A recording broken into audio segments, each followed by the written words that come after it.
Bonjour tout le monde, comment est-ce que vous allez? Bien, j'espère. Je suis Karine Kouakou, bienvenue ici. Ici, nous sommes là pour vous parler un peu de tout et de rien, comme on le dit. Soit des conseils, des idées, des astuces, ou soit même des histoires à raconter, tout ça. Voilà, donc avant tout, j'aimerais vous souhaiter bonne et heureuse année 2025. Bon, nous sommes un peu en retard, mais comme on le dit, la fête continue tout le mois de janvier. Donc, bonne heureuse année, santé, prospérité, tout ce qui est joie. Et comme on le dit, la santé surtout.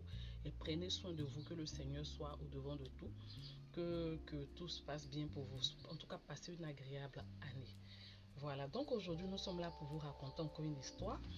Les coups de la vie, tirés encore de notre chère écrivaine Anzata Ouattara, qu'on salue au passage. Voilà, donc aujourd'hui, l'histoire est portée sur une femme. Voilà, c'est une femme qui raconte son histoire. On va lui donner le prénom de Rokia. Rokia. Voilà, c'est elle qui raconte son histoire. Elle vit, elle s'est mariée, pardon, avec son mari qu'on va nommer Mustapha. Voilà, donc c'est une femme qui était vraiment épanouie. Elle avait sa petite vie de couple et c'était une grande commerçante. Donc elle gérait son magasin où elle vendait des habits, des vêtements, des pagnes, des accessoires, en tout cas des trucs de luxe. Donc vraiment, elle ne se plaignait pas, elle s'en sortait. Elle avait, comme on dit chez nous en Côte d'Ivoire, elle n'avait pas faim. Voilà. Donc, Rokiatou vit avec son mari. Son mari aussi, c'était un monsieur qui ne se plaignait pas. Il travaillait au port, mais à présent, il fait les affaires. Voilà, comme on le dit, fait les affaires. Donc, elle était dans son petit foyer. Tout allait très bien. Elle est mariée, elle est entreprenante, elle travaille comme une femme, elle est comblée. Mais il lui manquait juste une petite chose, un enfant. Voilà. Donc, elle avait cette envie-là soudaine de... Bon, je dirais pas soudaine, même toute femme aspire comme ça. Ça arrive à un certain âge. Nous, les femmes, c'est comme ça. On veut être maman, on veut qu'on nous appelle aussi la maman de temps, être maman, tout ça. Donc, elle sentait ce besoin-là. Son mari aussi, il sentait le besoin d'être papa. Voilà. Donc, parfois, arrivé un moment, il commençait à se plaindre. Il commençait à la bouder. Même pour avoir des relations intimes, c'était vraiment, vraiment compliqué. Parfois, il attendait lorsque lorsqu'elle arrive dans sa période de fécondité, c'est là qu'ils ont des relations intimes. Va arriver un moment même ça commençait à l'inquiéter. Elle commençait à avoir peur, commençait à s'inquiéter. Donc elle partait à gauche, à droite, tout ça pour avoir une offre. Elle en a parlé même à sa camarade. Elles sont parties à l'hôpital. Bon, elle patientait. Elle est allée faire des médicaments traditionnels. Tout ça, elle patientait. Elle a tout fait. Prier, tout ça. Franchement, elle était fatiguée. Donc, leur mariage rentrait dans la 6e année. Donc, depuis 6 ans, pas d'enfant. Vraiment, quand c'est comme ça, dans la société africaine, on commence à se poser des questions. Donc, elle a commencé à avoir peur. Elle était stressée. Elle était triste.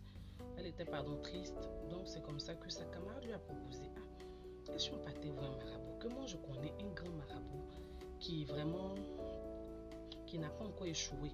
On parle beaucoup de lui. Donc, si tu es intéressé, on va voir ce marabout-là pour que tu puisses avoir ton enfant à toi.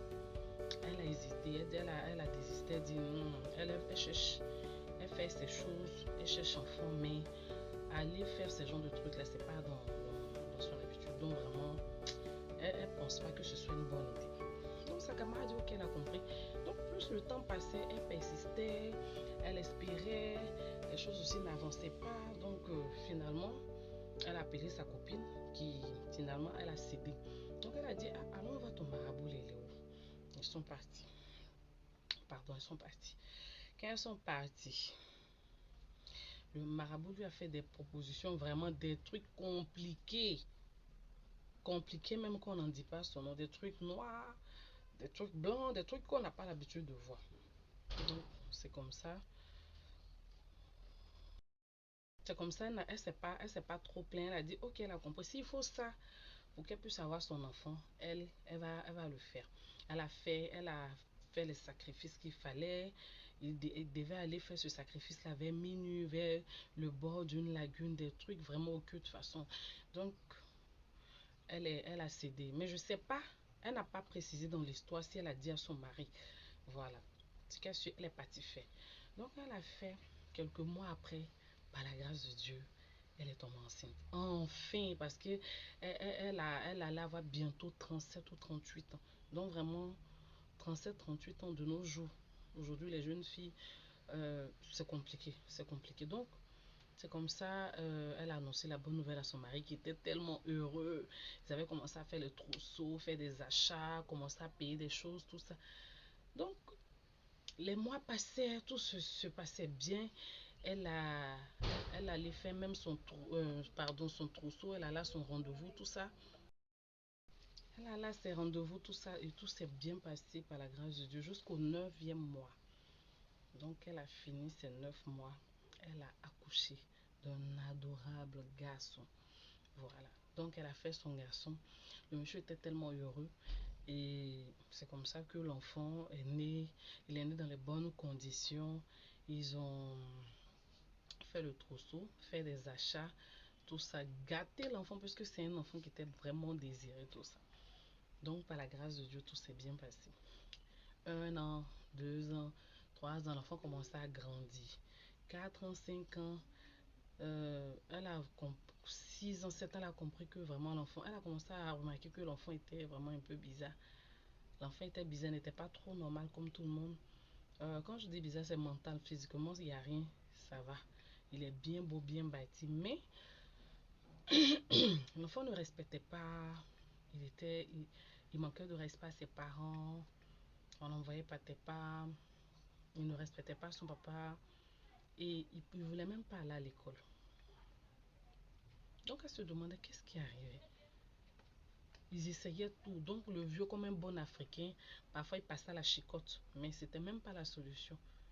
À 12 ans déjà, il était insupportable à la maison. On ne pouvait plus l'attraper, on ne pouvait rien faire. À 12 ans, c'était vraiment compliqué. Il partait pas à l'école. Quand on l'envoie à l'école, il va pas. Quand il était devenu franchement, on ne pouvait plus rien faire. Elle-même qui était la mère était étonnée. Elle dit, ah, mon enfant, j'ai tant désiré, qu'est-ce qui ne va pas? Qu'est-ce qui s'est passé? Est-ce pour ce que j'ai fait là ou bien c'est normal? Que lui, il est comment tout, on désire tout enfant, mais lui, pour lui, c'était devenu autre chose. Malheureusement, d'ici 14 ans, l'enfant a commencé à sombrer dans l'alcool, dans la drogue. Ça devenait autre chose, de pire en pire. Donc le monsieur, il était tellement découragé, il dit, bon, je voulais vraiment un enfant, mais à ce point-là, c'est trop. Je crois que ça devient un peu trop. Donc vraiment, il a commencé à ne plus trop s'investir, trop aller. Les années passaient, l'enfant a eu 17 ans. C'est lorsque l'enfant a eu 17 ans qu'elle a commencé maintenant à... Plus les années passaient, l'enfant commençait vraiment à devenir autre chose. C'est comme ça, à 17 ans, un jour, le vieux a commencé à se discuter avec lui et il a commencé à parler sur son papa. Et son papa n'a pas pu se retenir. Il a pris la chicotte, il voulait le chicoter et il a bloqué le bras de papa. Il a commencé à se battre avec son papa. Un enfant qui a 17 ans, tu vis chez tes parents. Tu as ton papa, tu as ta maman. Parce que papa est en train de parler sur toi, tu commences à te battre avec ton papa. Et là, son papa a abandonné. Il a dit que trop, c'est trop. Parce que si son enfant de 17 ans veut vraiment faire palabre avec lui, c'est qu'il a déjà porté, mais c'est qu'il ne peut plus rien faire. Donc, c'est comme ça. Son papa n'a plus parlé. Sa maman était tellement choquée, scandalisée qu'elle ne pouvait plus rien faire. C'est resté comme ça. Donc maintenant, l'enfant, il se sentait libre de faire ce qu'il voulait. Il fait ce qu'il veut. Il ne respecte plus sa mère, il ne respecte plus son père. Mais quand il vient, il dort, il mange. Elle, au départ, elle le couvrait. Mais arrivé un moment, elle a vu que trop, c'était trop. Elle n'en pouvait plus. Et l'enfant avait commencé à faire des vols à la maison. Il avait commencé à voler les voisins. Ça commençait à devenir inquiétant. Il commençait, quand il rentre quelque part, c'est qu'il va prendre quelque chose. C'est comme ça. Un bon matin, le monsieur parlait. Quand il parle, bon, la maman au départ, c'est ton enfant. Elle pleurait, elle se dit non, il va changer, ça va aller. Elle-même, elle n'en pouvait plus. Puisque papa, même, tu n'as pas peur de papa. Donc, c'est pas maman même qui va te faire quelque chose. Donc, arrivé un moment, euh, le vieux, il a déménagé. Il allait prendre une autre maison. Il a dit, bon, je voulais aider un enfant, mais c'était mieux que lui, là, il ne naissait pas. Donc, je préfère aller ailleurs que de venir vivre ici.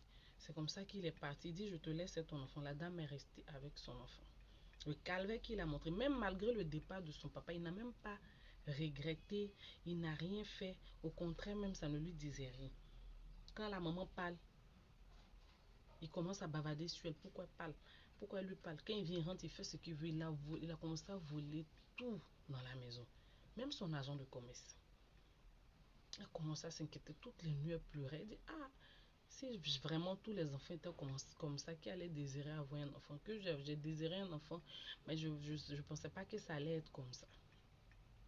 C'est comme ça, un jour, il avait fait quelque chose, elle s'est plainte en tant que maman, et le jeune de son enfant là a porté main à sa maman. Il a porté main à sa maman. Elle dit, elle a eu honte jusqu'à, elle a pleuré. Elle était tellement choquée, son propre enfant lui portait, mais qu'elle n'a pas pu dire à quelqu'un. Elle s'est tue. Donc, de là, monsieur il boit. Il avait ses gangs de trucs, bandits, voyous là. Il va, il fait ce qu'il veut. Il fait 2 ou 3 jours. Quand il rentre, il vole des choses. Quand il parle, il commence à la frapper, il commence à la tabasser. C'était devenu un plaisir. C'était devenu un plaisir. Donc, c'est comme ça, elle pleurait chaque nuit. Et une fois, elle était partie à son magasin, devait rentrer à la maison. Il y a 2 grands bandits, bien grands bâtis, qui étaient venus vers elle pour dire, ah, bonjour madame, que faut ouvrir? Ouvre le magasin. Ils avaient des armes en main. Elle a eu tellement peur, mais elle a ouvert. Ouvre le magasin, on va prendre ce qu'on veut prendre. Ils ont commencé à rentrer, cambrioler tout. Ils ont dit, si elle parle, ils vont la tuer. Que elle n'a qu'à dire merci à son fils. D'ailleurs, c'est lui qui les a envoyés. Mais elle a dit de ne pas toucher à la vie de leur maman. Mais c'est lui qui a dit non qu'à tout voler. Elle était en sanglots. Jusqu'à ce point-là, elle était en sanglots. Mais c'est qui t'avait déjà tué. Donc c'est son fils qui a organisé tout ça. Elle a pleuré jusqu'à... Elle n'en pouvait plus. Trop, c'était trop. Et c'est comme ça qu'elle est rentrée à la maison. Et une fois, il est venu, il y avait des groupes de jeunes bizarres là, qui sont venus demander à Paul. On dirait que c'était ses ennemis ou quoi. Il cherchait à le tuer. Donc, elle a couvert pour dire que non, il n'y a rien, c'est pas lui. Et il n'est pas là, pardon. Et un autre jour encore, il y a eu des policiers qui sont venus. Ils ont mené des enquêtes. Elle a dit non, elle n'a pas vu. Quand ils ont mis la pression sur elle, ils ont senti qu'elle-même, elle était complice, elle couvrait son enfant. Ils l'ont mis, comme on dit, dans une cellule pendant 1 à 2 jours. C'est après, quand elle a commencé à avouer la vérité, ils l'ont libérée. Elle est rentrée à la maison. Quand elle est rentrée à la maison, son fils est rentré. Il lui dit, ah, lui veut quitter la ville, elle n'a qu'à lui donner l'argent. Lui va quitter la ville. Elle lui a dit, ok, j'ai compris, je vais te soutenir, je vais te couvrir, que je vais chercher de l'argent, c'est à la banque. Donne-moi quelques jours, je vais prendre de l'argent, je vais t'envoyer.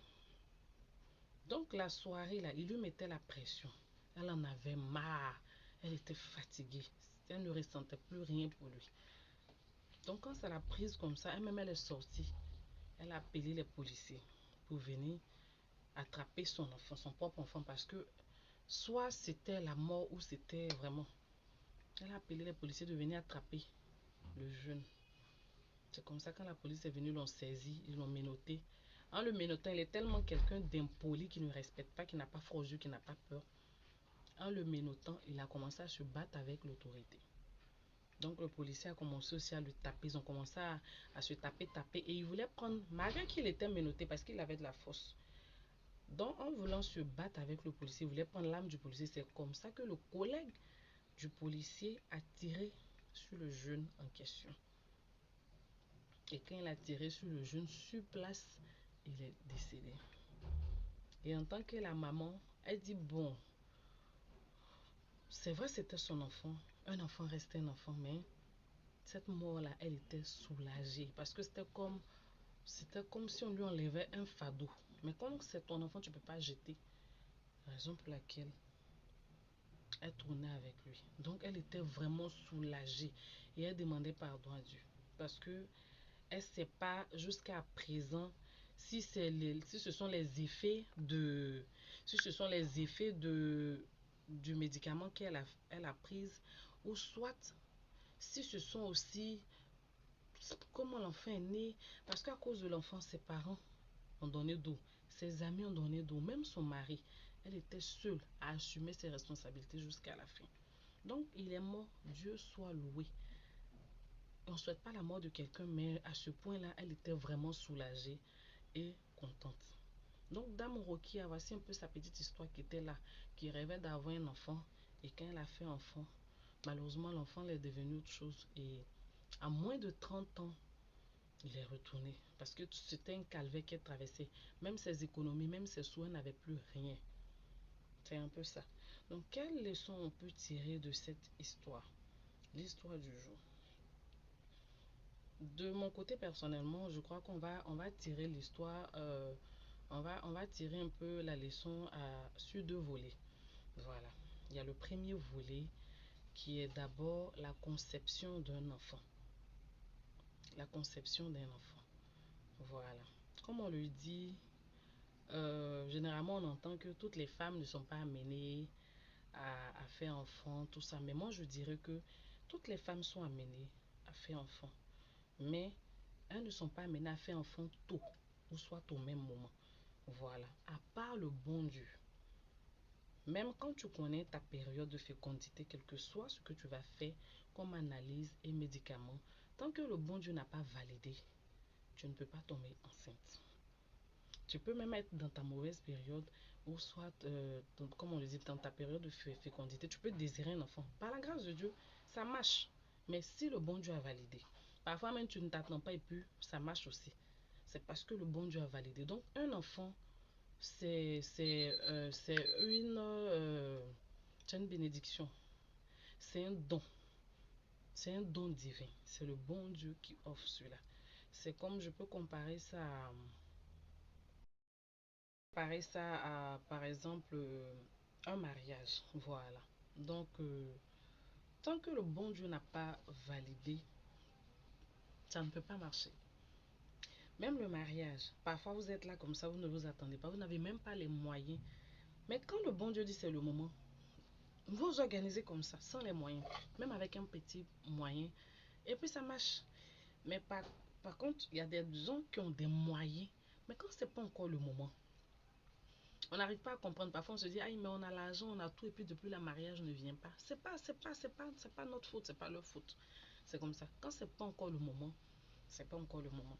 Donc, un enfant, c'est ça. Comme j'ai dit, le premier volet, c'est d'abord la conception d'un enfant. De ce fait-là, moi, ce que je conseille, tu désires un enfant, ça arrive, tu as envie vraiment d'avoir un enfant, tu vas d'abord aller à l'hôpital, faire des analyses, voir d'abord si toi et monsieur, vous êtes compatibles. Il y a des cas comme ça. La stérilité, peut-être ça existe, mais moi je me dis qu'il n'y a pas un être sur terre que Dieu a déposé qui n'est pas destiné à faire d'enfants. Sinon, ça sert à quoi sur terre ton existence si tu ne peux pas laisser une descendance ou une génération future pour partir, vu que nos parents ou nos aïeux ont fait des générations au fur et à mesure, et aujourd'hui nous sommes là. Donc nous aussi, quand nous allons partir demain, c'est parce qu'il y aura des générations à venir. Donc soit peut-être que c'est parce que vous, madame et monsieur, vous n'êtes pas compatibles, ou soit peut-être que vous n'allez pas ensemble, ou soit aussi le moment n'est pas encore arrivé, comme je le dis. Donc, quand c'est comme ça, d'abord, après l'hôpital, en tant qu'Africain, c'est pas mauvais. Il y a des médicaments traditionnels qui sont là. Il y a des indigènes qui sont là. C'est pas mauvais. Et à part ça aussi, je vais plutôt donner le conseil sur le volet religieux, si je peux le dire ainsi. Si tu es religieux, quelle que soit ta religion, tu es musulman, il y a des rituels de la religion musulmane qui peut ouvrir aussi les portes. Si tu es chrétien ou chrétienne comme moi, il y a des rituels aussi spirituels pour pouvoir vraiment ouvrir les portes. Là, si c'est spirituel, par la grâce de Dieu, avec des prières, des choses à faire, les portes peuvent s'ouvrir. Si tu es animiste, il y a des rituels aussi à faire, c'est possible. Et comme j'ai dit, en tant que bon africain, c'est pas mauvais. Nos grands-parents, depuis des décennies, le bon Dieu a donné un don où ils ont des médicaments, des indigénats à faire. Tu essaies de faire ça. Tu fais au fur et à mesure, tu vas voir que peut-être par la grâce de Dieu, puis en mettant la prière devant, ça va marcher. Quand c'est pas encore arrivé, tu patientes. C'est pas facile, mais il est préférable de patienter. préférable de patienter, tout simplement. C'est pas facile, mais en ne s'asseyant pas, hein, comme j'ai dit, tu fais tes prières, tu fais tes rituels, tes pratiques, mais qui sont vraiment dans les normes, dans les normes, sans forcément aller faire des pratiques occultes, parce que c'est pas pareil, c'est pas la même chose. Tu peux tout faire, sauf des pratiques bizarres et occultes, pour éviter ces genres de finition. La dame, peut-être c'est parce que c'est même pas peut-être, comme elle n'est pas allée, elle n'a pas attendu d'abord la voir, parce que un enfant comme ça, même si tu l'as désiré, c'est pas un don de Dieu. Qu'un don de Dieu, qu'un enfant de Dieu vient, il vient pas pour gâter ta vie ou ne gâcher ta vie. Au contraire, il vient pour améliorer, pour te donner plaisir. Donc, si elle avait patienté, peut-être que le bon Dieu allait faire venir l'enfant. Ou soit, comme elle a dit, elle a essayé des trucs traditionnels, elle a tout fait, ça n'a pas marché. C'est temps de patienter. Et comme j'ai dit, ça c'est ce volet-là, côté enfant. Tu as essayé ça, tu es allé à l'hôpital, tu as vu que toi et monsieur, il n'y a rien. Tu as fait médicaments traditionnels, tu as commencé à faire tes rituels de religieux. Que tu sois par exemple bouddhiste, que tu sois hindouiste, que tu sois chrétien, je ne veux pas rentrer dans le jugement religieux. Mais en fonction de ta religion, il y a toujours une solution à ces genres de problèmes-là. Tu fais ça, ça n'a pas marché là. Tu attends la voix du bon Dieu. Et puis des cas, les options que moi je peux vous conseiller, nous avons l'insémination artificielle ou in vitro qui est là. Nous avons aussi une couveuse professionnelle, pardon. Il y a couveuse professionnelle qui est là, les mères porteuses. Bon, bien vrai que c'est pas légal dans tous les pays, mais c'est aussi une option. Vous cherchez une mère porteuse, vous et monsieur, on met votre sémence dans l'utérus de la dame et porte votre enfant. Et lorsque l'enfant sort, tout est légal. On vérifie votre test d'ADN, tout est légal. Il n'y a même pas à dire que c'est elle son enfant. Non, elle a juste porté, vous a rendu un service. Il y a ça. Donc, il y a, il y a l'insémination artificielle, il y a la couveuse professionnelle, et aussi la troisième option qui est l'adoption. Vous pouvez adopter. Pour éviter le soupçon, vous quittez peut-être la ville pour 1 an ou 2 ans. Vous partez, vous prenez un bébé. Au retour, vous venez, c'est à vous. Toi, dans vos mains, si vous voulez, vous dites à l'enfant ou vous dites à votre entourage que vous l'avez adopté. Ou ça reste comme ça. Tout simplement, l'essentiel, c'est un enfant. Au moins, vous n'avez pas fait des pratiques occultes pour vous condamner d'aimer. En attendant que le bon Dieu même attende que vous-même arrive. Au moins, vous avez votre bébé en main. Donc, il y a ces différentes options-là que moi, je conseille, franchement, que d'aller voir des personnes mal intentionnées pour vous créer des problèmes. Au lieu de vous donner des solutions, au contraire, ça vous crée des crédits coloniaux, si je peux dire ça comme ça. Si je peux dire ça comme ça. Parce que ce sont des dettes qui vous suivent toute la vie. Donc, l'idéal, c'est de rester comme ça, patienter. On dit si la prophétie, pardon, la Bible même dit, si la prophétie tarde, attends-la, faut patienter. Quand le bon moment va arriver, c'est pas facile parce que en Afrique, on a la société, on a la pression sociale, on a le regard.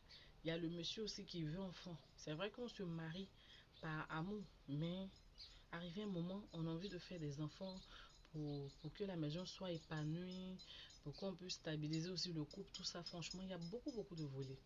Donc, c'est ce qui met pression à ces couples-là. Mais c'est pas facile. Mais l'idéal, c'est comme j'ai dit, mettre le bon Dieu devant, mettre en prière ou au pire des cas, vaquer à ces options que j'ai citées.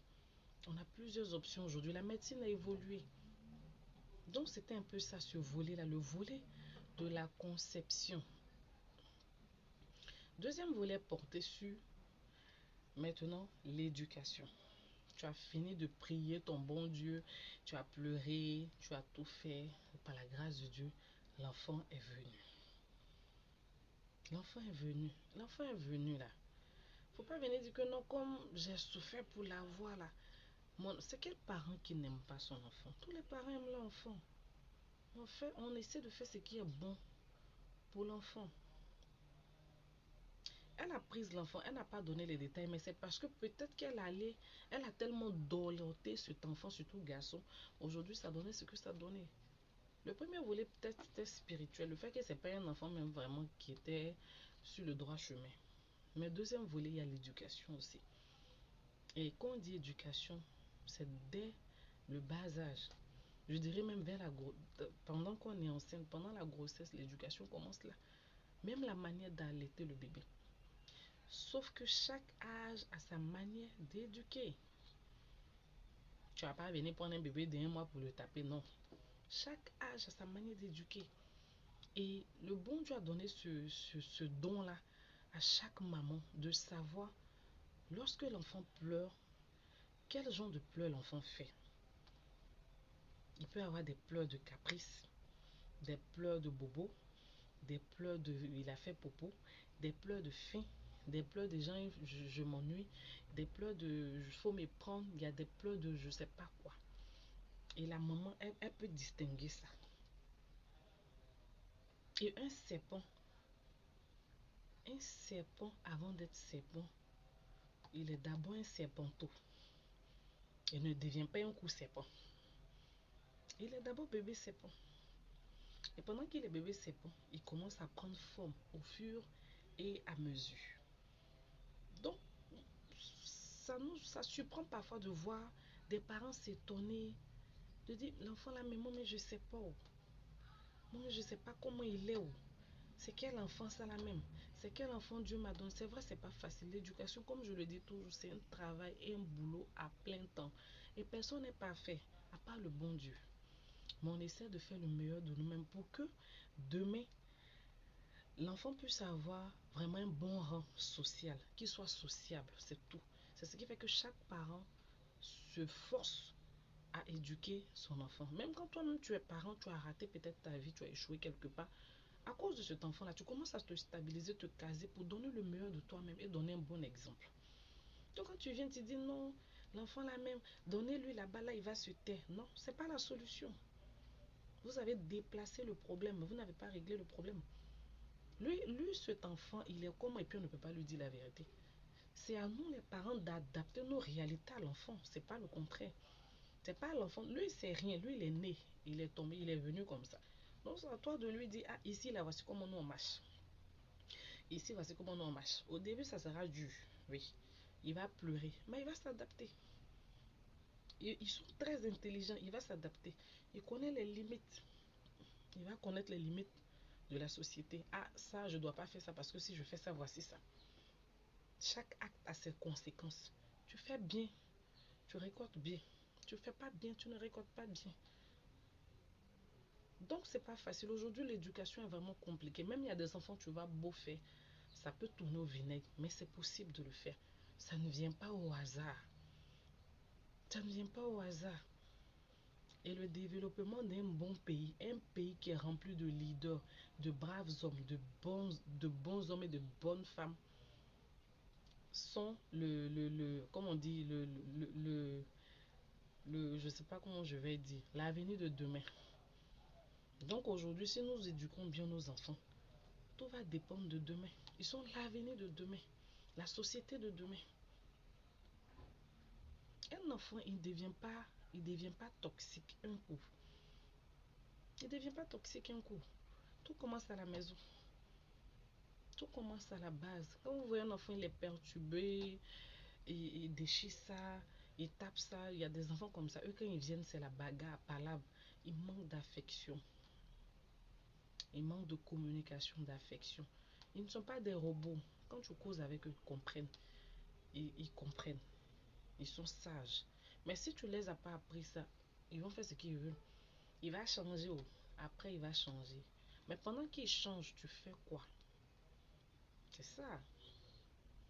Et comme je le dis, on ne finit jamais d'apprendre en tant que parent. Il y a des professionnels qui sont là. Il y a des mémés qui sont là.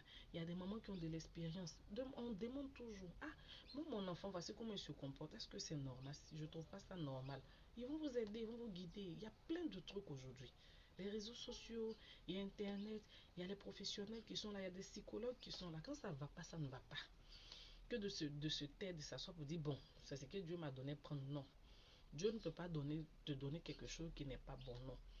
Il t'a donné, mais il t'a donné le pouvoir de pouvoir recadrer cet enfant-là.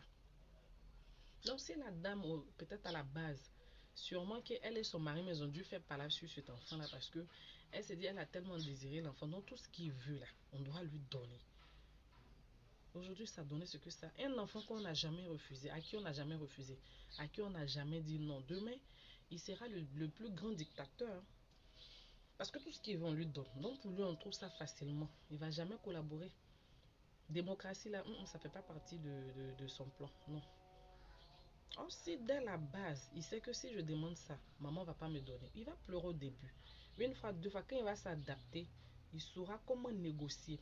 Il va apprendre à négocier, il va apprendre à parler, il va apprendre à demander pardon.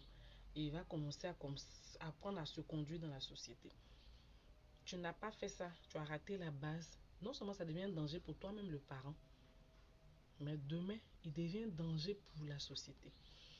Et c'est son entourage qui prend les pots cassés. Si c'est un élève en classe, ce sont les voisins qui ont chaud. Quand il grandit dans une relation, c'est son compagnon ou sa compagne qui souffre. Soit il y a des gens comme ça qui commencent à créer des relations toxiques. Le gars, il est là pour un rien, il commence à te tabasser parce que lui, il tire son plaisir dans ça. C'est quand il a fini de te boxer bien là. Il est content. Après, il va te demander pardon, j'ai changé. Oh. Je vais changer. Donc, je vais changer. Je vais un bon matin, tu vas te retrouver où je ne sais où. À l'hôpital où le pipe est arrivé. Il y a des filles aussi comme ça, pareil. Tant qu'on les a pas frappées là, elles sont pas à l'aise. Ou bien quand elles se lèvent, c'est la voisine qui parle de tout et de rien, qui met sa bouche dans tout. C'est comme ça. Elle parle ici, elle parle là-bas, elle n'a pas de retenue, elle ne respecte rien, elle cherche par là, à gauche, à droite, franchement. Donc tout part de l'éducation. Tu as prié le bon Dieu, tu voulais un enfant, tu as eu ton enfant. Prends la peine en tant que parent. C'est un boulot à plein temps. C'est une responsabilité. On ne quitte pas pour dire, bon, tout qu'on fait, c'est déjà gâté. Tu vas laisser à qui? Tu vas laisser à qui? On essaie de faire.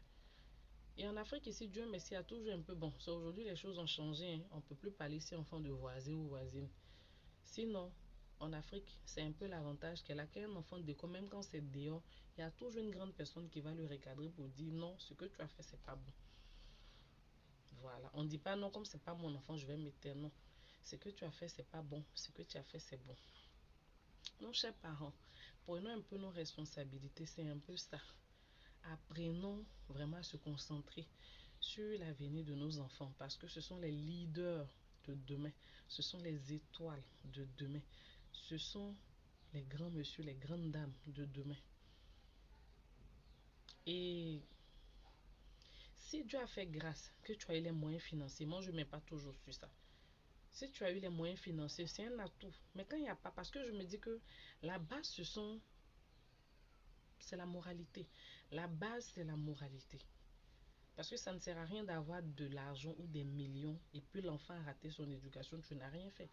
Donc l'argent, c'est juste un apport, c'est un plus. Ça n'a rien à voir. Éduquer son enfant, nos parents d'avant, même au village, même au campement, même dans l'Amazonie, ils n'ont pas aussi de trucs.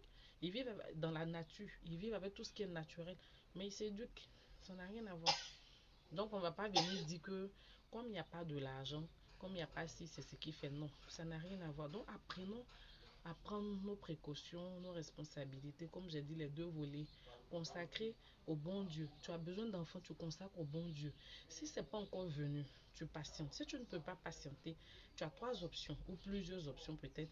Tu as ta couveuse professionnelle qui est là, tu as l'adoption qui est là, tu as l'insémination artificielle qui est là.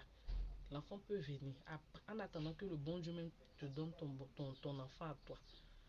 Et tu peux prendre aussi enfant de ta nièce, ton neveu, tu peux les prendre chez toi en attendant de ressentir cette affection-là, affection maternelle, en attendant que le bon Dieu t'en donne. Si tu as eu cette grâce-là, que tu as eu ton enfant, tu as eu ton bébé qui est venu pardonner, concentrez-vous sur l'éducation de l'enfant. Tout simplement. Apprenez à lui dire non quand c'est nécessaire.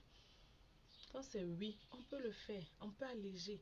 Mais quand c'est pas bon, c'est pas bon. Si l'enfant fait quelque chose qui n'est pas bon, prenons le courage de lui dire ce que tu as fait, c'est pas bon. Lui, il est qui, il est comment, et puis on ne peut pas lui parler. Non. Arrivé un moment, franchement, il faut que ça cesse. Donc, c'était un peu ce que j'avais à partager avec vous. Merci beaucoup.